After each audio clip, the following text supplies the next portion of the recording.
நம்மளோட கரியரை நம்ம எப்படி சூஸ் பண்ணுறது?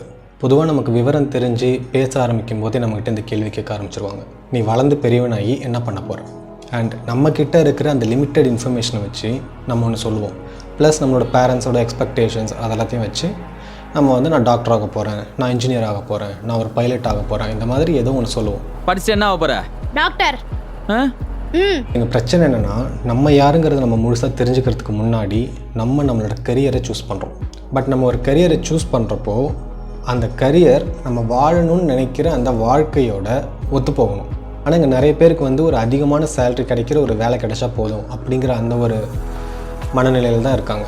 எஸ், சம்பளம் முக்கியம்தான், நம்ம போய் யாருக்கும் சும்மாலாம் வேலை செஞ்சு தர முடியாது. பட் இங்கே நம்ம அதை பற்றி பேசலை. நமக்கு வெறும் பணம் வருது அப்படின்னு சொல்லிட்டு நம்ம ஒரு வேலை செய்யும்போது அதுக்கு நம்ம கொடுக்குற ப்ரைஸ் என்னென்னா நம்மளோட உயிர் சக்தி.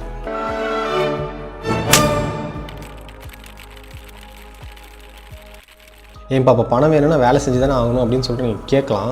இங்கே நீங்கள் வந்து வேலைக்கு போகாதீங்க அப்படின்னு நான் சொல்லலை. நீங்கள் சூஸ் பண்ணுற கரியர் உங்கள் வாழ்க்கைக்கு சப்போர்ட் பண்ணணும். அது பண ரீதியாக மட்டும் இல்லாமல் மன ரீதியாகவும் சப்போர்ட் பண்ணணும்.